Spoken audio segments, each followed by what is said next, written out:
क्या आप लोग भी सोचते हैं कि हम छोटे छोटे से बॉटल, पेप्सी के बॉटल या छोटे से कंटेनर में कौन सा पौधा लगाएं और वो पौधा ग्रोथ भी कर जाए? क्या आप भी दूसरों के वीडियो को देखते हैं और सोचते हैं कि इनका पौधा इतने छोटे से कंटेनर में कैसे चल रहा है?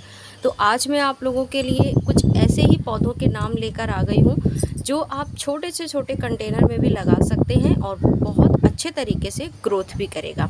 जैसा कि अभी आप लोग सामने देख रहे हैं कि ये लगा हुआ है मेरे पास मॉसरॉस, और आप देख सकते हैं कि ये पेप्सी की 2 लीटर की बॉटल में मैंने एक फेस क्रिएट किया है और उस फेस को क्रिएट करके ये मॉसरॉस को लगा दिया है।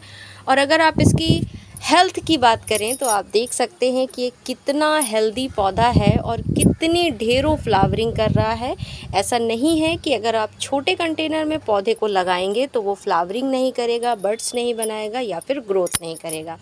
ये एक ऐसा हार्डी प्लांट है जिसकी आप देख रेख ना भी करें तो ये बहुत अच्छे से ग्रोथ करता है और फ्लावरिंग भी करता है। बस इसमें फ्लावर पाने के लिए आपको कुछ टिप्स को अपनाना होगा, जिसकी वजह से ये आपको ढेरों फ्लावरिंग करके देगा एक छोटे से कंटेनर में भी। इधर दूसरा पौधा है आपका ये, जिसको बोलते हैं परसुलेन, और ये भी पौधा आप देख सकते हैं कि ये पेप्सी 2 लीटर की जो पेप्सी होती है उसकी बॉटल के ऊपर वाले हिस्से में लगा हुआ है। इधर मैंने बॉटल के नीचे का हिस्सा यूज़ किया है और इधर उसी बॉटल का ऊपर का हिस्सा यूज़ कर लिया है। तो इस तरीके से आप अपनी बॉटल को यूज़ भी कर सकते हैं। बाहर कचरे में फेंकने से अच्छा है कि आप प्लास्टिक को इस तरीके से यूज़ कर लें ताकि बाहर का हमारा इन्वायरमेंट भी साफ़ सुथरा बना रहे और हमारा गार्डन भी खूबसूरत दिखता रहे। तो ये परसुलेन है, ये भी बिल्कुल पोर्टुलाका की तरह ही केयर मांगता है। ये भी बहुत हार्डी प्लांट है और आप इसकी भी ज़्यादा केयर आपको करने की ज़रूरत नहीं है। इसको भी आप छोटे से छोटे कंटेनर में इसकी कटिंग आप लगा सकते हैं। जैसे मैं आपको एक कटिंग लगा कर दिखाती हूँ। जैसे मान लीजिए मैंने ये ब्रांच ले ली। अब इस ब्रांच को आपको कुछ नहीं करना है, आप यहाँ से डिप करिए। कुछ लोग कहते हैं कि आप इसकी ये लीव्स वगैरह निकाल दीजिए और इसको यहाँ से कट करिए, तो ऐसा कुछ भी ज़रूरी नहीं है। मैंने जैसे ही आपके सामने काटा है इसको नेल से, और उसी तरीके से मैं इसको मिट्टी में खोस दूँगी। अब मैं आप लोगों को इसमें एक फ्लावर लगा हुआ है, अब ये इसी तरीके से ग्रोथ कर जाएगा। और ये है परसुलेन, तो आप चाहें तो आप इसकी लीफ से भी इसको उगा सकते हैं। मैंने आपको एक पिछले शॉर्ट वीडियो में दिखाया भी है कि जब मैंने परसुलेन और पोर्टुलाका को लगाया था तो इसकी लीव्स झाड़ते वक्त दूसरे पॉट की मिट्टी में गिर गई थी और जिसमें अब रूट्स बन चुकी हैं। तो आप लोग भी ये एक्सपेरिमेंट कर सकते हैं, जैसे कि मैं हर पौधे के साथ कोई ना कोई एक्सपेरिमेंट करती हूँ। तो मैंने आपको भी दिखाया कि ये मेरा एक और एक्सपेरिमेंट था जो कि सफल रहा कि आप पोर्टुलाका और परसुलेन को पत्तियों से भी ग्रो कर सकते हैं। और तीसरा पौधा है आपका जेड प्लांट। ये वास्तु के अनुसार एक शुभ पौधा भी माना जाता है और आप इसको भी एक छोटे से बॉटल के कंटेनर में या फिर छोटे से छोटे कंटेनर में लगा सकते हैं। ये पौधा भी कटिंग से लग जाता है और इसको भी ज़्यादा देखरेख की ज़रूरत नहीं पड़ती है, और कटिंग लगाने के 10 से 15 दिन बाद ही ये इसमें रूट्स बन जाती हैं और ये ग्रोथ करने लगता है। तो आपको मैंने 3 पौधों के नाम बता दिए हैं, तो आप अपने गार्डन में इन तीनों पौधों की कटिंग्स को ऐड कर सकते हैं। चौथा पौधा मैं आप लोगों के लिए लेकर आई हूँ जिसको बोलते हैं गुलदावदी। ये एक विंटर सीज़न का पौधा है जो कि विंटर के सीज़न में फ्लावरिंग करता है। इसके फ्लावर बहुत खूबसूरत रहते हैं फ्रेंड्स, और आप इसकी भी कटिंग लगा सकते हैं। ये भी बहुत ज़्यादा देख रेख नहीं मांगता है, तो आप इसकी कटिंग ईज़िली लगा सकते हैं। और अभी तो इसकी कटिंग लगाने के लकी डेज़ चल रहे हैं। ये जो बारिश का सीज़न है, ये इसकी आप कटिंग उस सीज़न में बहुत अच्छे से लगा सकते हैं। और अगर आपके पौधे की भी लीव्स कुछ इस तरीके से ब्लैक हो गई हैं, गल गई हैं, तो आप उसे निकाल दें ताकि आपकी और लीव्स जो हैं पौधे में जो लगी हुई हैं वो ख़राब ना हो और पौधा आपका ग्रीन और हेल्दी हष्ट पुष्ट दिखाई दे। तो मैं इस तरीके से इसकी सारी लीव्स को, ब्लैक वाली जो इसकी लीव्स है वो निकाल दूँगी और फिर आप लोगों को बताऊँगी कि आपको इसकी कटिंग कैसे लगानी है। सबसे पहली बात यह है कि आप इसकी छोटी से छोटी कटिंग भी लगा सकते हैं और ये भी 10 से 15 दिनों में रूट्स बनाकर तैयार हो जाती हैं।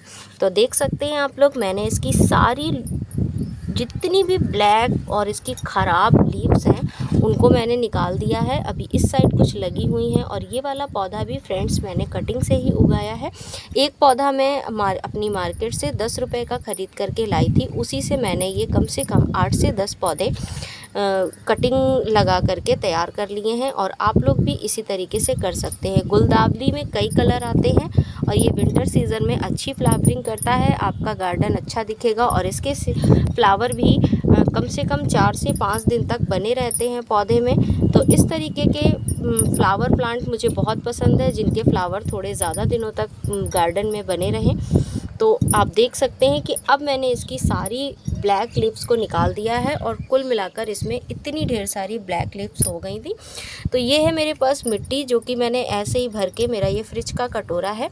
तो आप भी ऐसे अपने घर में पड़े हुए बेकार कटोरे को, बाउल्स के, प्लास्टिक के कंटेनर्स को यूज़ कर सकते हैं। तो आपको छोटे छोटे पौधे लगाने के लिए पॉट वगैरह ख़रीदने भी नहीं पड़ेंगे और आपका काम भी हो जाएगा। तो अभी मैंने इसमें मिट्टी भर के रख दिया था, इसमें कुछ भी नहीं पड़ा है, सिर्फ नीचे आप देख सकते हैं मैंने कटहल का छिलका डाल दिया था, जो कि मैंने कटहल बनाया था तो मैंने डाल दिया था। मैं किसी भी वेजिटेबल की या फिर फ्रूट्स के छिलके वगैरह को नहीं फेंकती हूँ, अपने गार्डन के किसी न किसी पॉट में दबा देती हूँ। तो मैंने इस तरीके से इसको दबा कर रख दिया था।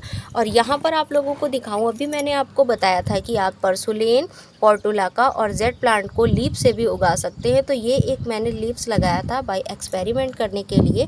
तो आप देख सकते हैं ये एक लीव्स थी और इसकी भी रूट्स कितने अच्छे से तैयार हो गई हैं। तो अब मैं इसे इसी में लगा दूंगी ताकि ये एक नया पौधा तैयार कर दे, क्योंकि हम गार्डनर्स के लिए तो पौधे चाहे जितने भी हो जाएं लेकिन कम ही लगते हैं। तो चलिए हम लोग लगा लेते हैं इसकी कटिंग। तो आप देख सकते हैं कि ये है एक ब्रांच और मैं इसको यहाँ से कट कर लूँगी। कुछ लोग कहते हैं आप इसे पेंसिल नुमा कट करें, आप इसे तिरछा कट करें, बट मेरी गार्डनिंग में मैं ऐसा कुछ भी नहीं बोलती हूँ। आप देख सकते हैं मैंने इसे ऐसे ही हाथों से ही तोड़ लिया है और अब मैं इसे इस तरीके से लगा दूँगी। अब मैं आपको कुछ दिनों के बाद दिखाऊँगी कि ये कटिंग मेरी लग चुकी है या नहीं। अब दूसरी कटिंग मैं इस साइड से लूँगी, इसको भी मैंने इस तरीके से मैं तोड़ लूँगी और तोड़ने के बाद मैं इसे, ना मैं इसमें एलोवेरा लगाऊंगी, ना मैं इसमें इसको पेंसिल नुमा छील रही हूँ, ना ही तो मैं इसमें कोई भी केमिकल वगैरह ऐड कर रही हूँ। आपके सामने है बिल्कुल एज इट इज़, मैंने पेड़ से इसको प्लग किया है और इसी तरीके से मैं इसको लगा दूँगी। तो और सबसे मेन इम्पॉर्टेंट बात ये कि आप जब भी किसी पौधे की कटिंग लगाते हैं तो आप कम से कम 4 से 5 कटिंग्स को लगाइए, ताकि अगर आपकी 1-2 कटिंग ख़राब भी हो जाती हैं तो कम से कम 2 से 3 कटिंग तो लग ही जाएंगी। इस तरीके से आप देख सकते हैं कि मैंने इसकी कई सारी कटिंग्स को लगा दिया है पौधे से तोड़ करके। और अब मैं कुछ दिनों के बाद आपको दिखाऊंगी कि इसकी कटिंग्स लगी हैं या नहीं। ये थोड़ा सा गलत कट गया है और आप देख सकते हैं कि इसको भी मैं लगाऊंगी, इसका भी एक्सपेरिमेंट करूंगी ये लगेगा या नहीं। तो टोटल मैंने 1, 2, 3, 4, 5 कटिंग्स लगा दी हैं और अब हम देखेंगे कि इन 5 कटिंग्स में कौन कौन सी कटिंग्स लगती हैं और कौन सी नहीं लगती है। तो फ्रेंड्स, अगर आपको हमारे द्वारा दी गई जानकारी अच्छी लगती है तो वीडियो को लाइक कर दीजिएगा, चैनल को सब्सक्राइब कर लीजिएगा। जो लोग भी हमारे चैनल पे नए हैं, तो मिलेंगे हम लोग अगली नई जानकारी के साथ। तब तक के लिए राधे राधे, बाय बाय।